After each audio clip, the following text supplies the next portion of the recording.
tiɲɛ de ye jumɛn ye Allahu la ilaha illallah Muhammad Rasulullah sallallahu alaihi wasallam juruba kelen. Donc bi video m'a adressé karamɔgɔ bɛɛ la maa o maa bɛ yen n'u bɛ se ka bɔ ni dalu ye k'u ka bɔ ni dalu ye sa n'a kɛra tiɲɛ an bɛ bɔ nin na sa ka tugu o kɔ. Donc an b'a fɔ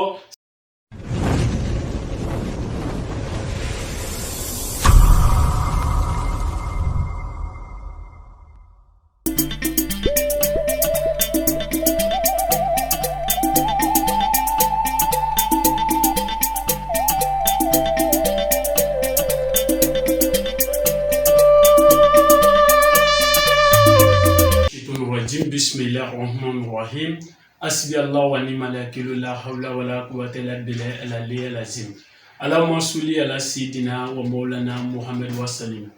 Ame jama silamɛ bɛɛ fo an b'a fɔ salamu alaikum rahmatullahi wa ta'ala wa barakatuhu. O tɛmɛnen ka bɔ yen kɛrɛnkɛrɛnnen an bɛ groupe Allah Muhammad sallallahu alaihi wasallam an b'a kanubaga bɛɛ fo ana a mɔgɔ bɛɛ. Donc an bɛ bɛɛ fo. Donc foli tɛmɛnen ka bɔ yen bi babu an b'a fɔ n k'aw ka bi babu a ka partager kosɛbɛ ka mɔgɔ caman bɔ fili la donc ka tiɲɛ dɛmɛ ka nkalon ko kɛlɛ bi video yi an bɛna kuma fɛn caman kan donc thème mun don a yɛrɛ filɛ nin ye tableau la tubabukan na a bɛ fɔ l'origine des noms des signes géométriques bamanankan la o ye jumɛn ye laturudenw yɛrɛ tɔgɔ o tɔgɔ sɔrɔla cogo di o tɔgɔ yɛrɛ ye jumɛn de ye. Voilà, bamanangan na donc a kɔrɔ de ye an bɛ na ka na a daminɛ an ka laturu so fɔlɔ la o filɛ nin ye an b'a daminɛ tɔgɔ fɔlɔ la n'o ye Piya o kɔrɔ ye jumɛn Piye o de ye tɔgɔ min bɛ yen n'a bɔla hébreu fɛ yen donc mais nin y'a ye latin ani grec la donc o kɔrɔ b'a yira ko laturu den i mana taa fan min na olu b'u ka tɔgɔ de d'a la. Donc, ale tɔgɔ de ye dɔw k'a ma Ibilisa, dɔw k'a ma Seju, dɔw k'a ma Janfa Alimami, dɔw k'a ma Yusufu. Mais n'an ye a ta k'a lajɛ nin tɔgɔ ninnu n'an y'a ta k'a lajɛ ɲininkali b'an bolo yan ɲininkali min b'an bolo k'o fɔ jama ye o ye aw ko laturu o mun jigila Idrissa ka alayhi salam Idrissa ka laturu est-ce que laturu Idrissa laturu bɛ jigin a kan waati min na est-ce que laturu tɔgɔ de ye nin ye wa est-ce que nin y'a ka laturu ye wa ni Idrissa a ka laturu o tɔgɔ ni Yusufu don Idrissa dun nana ka mɛn alayhi salam yanni Yusufu alayhi salam ka na donc a tun bɛ tɔgɔ jumɛn fɔ nin so in de la wa so fɔlɔ in ni mɔgɔ minnu bɛ yen k'u bɛ Idrissa ka laturu dɔn k'u ka nin so in tɔgɔ fɔ an ye sa Idrissa tun b'a wele cogo di donc o yɔrɔ de la an bɛna ɲininkali ye an bɛna ye k'a fɔ mɔgɔ caman bɛ yen o bɛ ka kulonkɛ kɛ sitanɛ na nin ye sitanɛ de ta ye o de la tɔgɔ caman nana na bɛɛ n'a ka tɔgɔ don a ka yɔrɔ la donc n'a y'an yɛrɛ diya an bɛ se ka tɔgɔ kura da nin na o tɛmɛnen ka bɔ yen bamananw fɛ yen nɔ o tun b'a fɔ Ibilisa Seju Janfa Alimami n'i taara Europe chinois fɛ yen i taara hébreu olu b'a fɔ Piye mais mun de la o Yusufu dala la ko k'a fɔ an ka laturu dalaw ye Jitun Bala Sabali ani Bala Kulubali ani Nɔngɔn Foroguma Keju olu ye baara baden de kɛ laturu la an n'an ka karamɔgɔba minnu bɛ yan u ye baara baden de kɛ laturu la mais baara in kɛkun a ye san caman de kɛ mɔgɔ caman t'a kɛkun dɔn mais bi an bɛna an da tu a kɛkun na ka mɔgɔ caman ba bɔ fili la k'an ka karamɔgɔ fɛn fɛn bɛ yen réseaux sociaux kan karamɔgɔ fɛn fɛn bɛ yen n'u bɛ radio so la n'u bɛ télé la an b'u bɔ fili la bi n'i y'a ye k'a fɔ Europe y'a fɔ tan n'i y'a ye k'a fɔ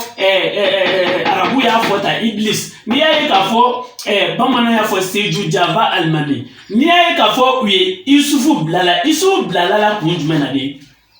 ko mɔgɔw k'u kana fili ko n k'u ma k'u k'u hakili to Alahu la n'i hakili to Alahu la i ti fili fiyewu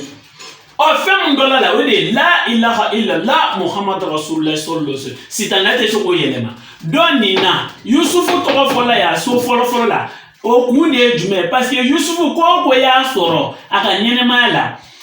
o ko jɔn de y'o ɲɛnɛbɔba Alahu John de be sitane ka ko nyene baba Allahu do ko mo kana nyene ko o Yusufu alayhi salam abun glone de fen mena la ilaha illallah on nambola amena so flamana o to ko flani Laetitia donc abufa alema Adama bu glone de fen mena ba ka ko nyene bode akana nyene la ilaha illallah agulone ndo ala de la apmbe jumende ke ala kilibancha mogo de kanga shuka ta ne zigirli ka no la ilaha mogo kanga shuka ta ne zigirli de ka no allah wi o leke ukata no bo Adama bilala ni ngoro pour que ka do ngafo Adama me la ilaha de zigiri Adama me allah de zigiri no ye Adama alayhi salam o donga bilala koro o kundi la ni nana kana fili la to la ga donga fo u ka bara munde la to dai Yusufu ma la to da ka bara munde Adama ka bara munde me usirle mundo jumena donc Allah no la ilaha illallah o nana tuni nan tola Europe ma fo captu dragonis no o wa fo ma maliju bamanangana madi Mahamadou alayhi salam. Donc Mahamadou blala jumeni la Mahamadou ngulole le jumena Allahu a ngulole le jumena la ilaha illallah. Donc afola wedi ponna ye ni ngora aka donc afo ni fini no tere aka nga gulofem na wede la ilaha illallah wi nangola amena Albus otoka de Baro Idrissa inde blala ya jumena Idrissa alayhi salam ablala kumina Idrissa ngulole le jumena la to inte boy agulole ndo Allahu dila ma Allahu de zikri agulole ndo jumena agulole ndo la ilaha illallah nangola amena via taligi Ibrahim alayhi salam agulole ndo jumena Allahu agulole ndo jumena ama jumena de zikri la ilaha illallah. Donc nangola amena Amnesio Enza otogo Isa ngulole do la tudala wa ayi Isa ngulole do alayhi salam ngulole do fe mena Allahu amed me desige la ilaha illallah Isa blabuye ika donga fo ika la ilaha ille iko de ta bala ika Allahu de ta bala nambola amena Robis Lomara abefoma Umar no ye ala krasol lo so ka sabai Umar ngulole le jumena ka kabako ke Allahu agulole ngulole jumena la ilaha illallah nangola amena na no ye mangushi Tristia donc na bu foma mangushi no de Ayuba alayhi salam Ayuba ngulole le jumena de ka kabako ke Ayuba ngulole do Allahu na Ayuba ngulole le jumena de la ilaha illallah alayhi salam. Donc comme mo kana nyina Ayuba bilala ga donc afo iga ngata sira mu fo we de ye islamaya ta sira no de juru bakele la ilaha illallah nambole amena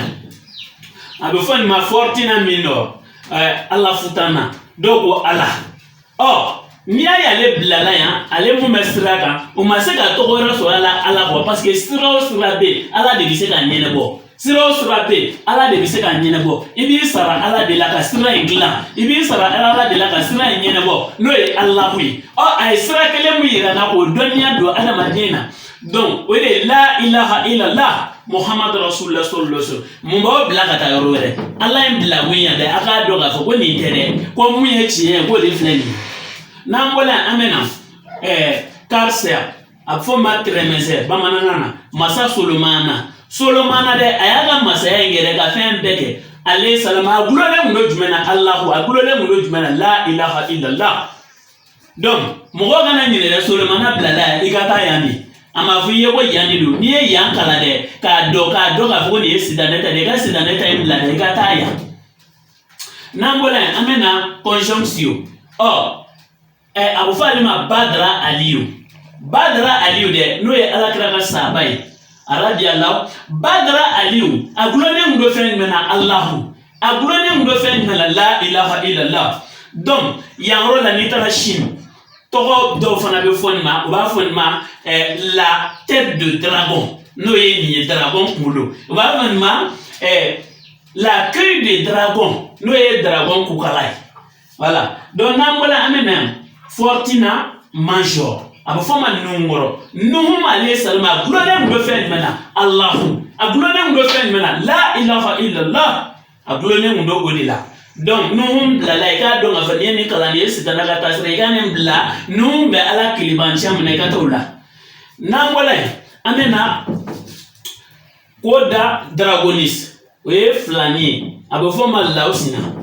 donc ala kra sollo solim ulum wadi lausina ni usenu lausina nge blala ko jumena ne ablala ogulone ngulo jumena Allahu ogulone jumena la ilaha illallah ablala iga don afo ni yeni don ni tere ayere de ni sida ne be njaka minika mais atese ka njaka minika muno de Allahu yani la ilaha illallah Muhammad rasulullah sallallahu alaihi wasallam nangole amena ya ba fo ma pila donc o jume tontigi garia ba fo ma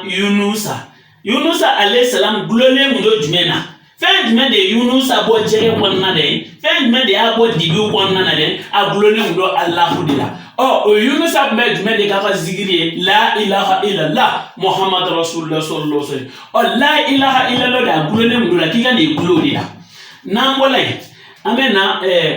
acquisition donc ore morde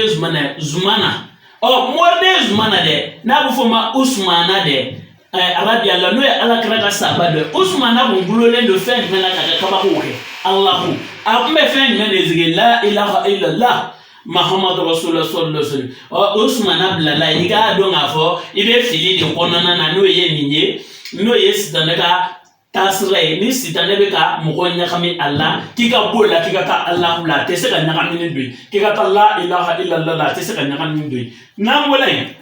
amena popilis donc jamatigi abe fo ma Musa alayhi salam no yere togoma agulone ndo fe jmena no e jitum balay o gulone ndo fe jmena yu ka toba ko ken fe jmeni ko Musa blala ni jugoro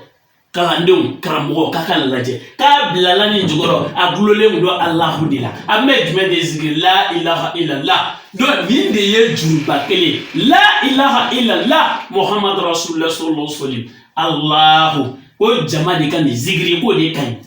o nunun blala wi nunun bla bu ayirana an farafin an anjija katugo alako an anjija kabo sitane ko ni ya kala ka do ibina ye ka fo kabako de be Allahu de bolo kabako de be la ilaha illallah kuno o kabako febe ben bolo sitane bolo ne ala maswa ala atese kake kabako febe me nabi nyum bolo kabako febe me kiro bolo ni ala maswa atese kake donc jamas lamel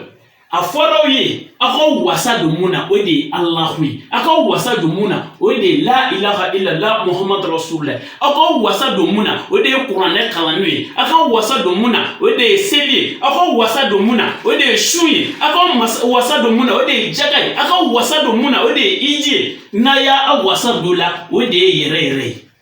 donc ni vidéo me fait ou ka partager kramo kana ni kramo muna na dandui ame boala sa ko kramo do ka bo kana dalwe aka bo kana dalwe do am ka bon dalwe ni ame kibi jama iga jama iga kuma ka la segane apuma aka kace kana dalwe ban ame la bonna sitane ame la turu da chugumina ka la turu ke chugumina ame no nyefo Idrissa alayhi salam ame ka ala kilibancha dike nala sonoma nansela ka la turu ma dongodo amba yirola ka dalu boka yirola ka foka ye muvo Idrissa ko la tiente Idrissa bulole ndo Allahu de la ilaha illallah Muhammad rasulullah sallallahu alaihi wasallam ko Idrissa ayaka wati bege donc amatogo Idrissa foni deina Idrissa rakmal la tour da mais Idrissa mouvlana mais togo jumen fala ku anan dalwe mogotu yere nyininga wa mogotu yere nyininga aka bon galunga aka tu tiempo nya foye ko sharati ko adagalendo ika doni kala doni mumbe alle nyumante ika doni kala muye nyumay pour que ika na tromper ika na fili o de la nya kala pour que na tromper anga na fili mo ko chamambe o be téléphone na radio solo o fileno ni kola munde la ante bon dalwe ka fuye bon place ba tukuni ngo donc amani ni kala ndo fe nga kala ndo mpe amani na nga kala mo befe nuye ni kala muye chie watu bako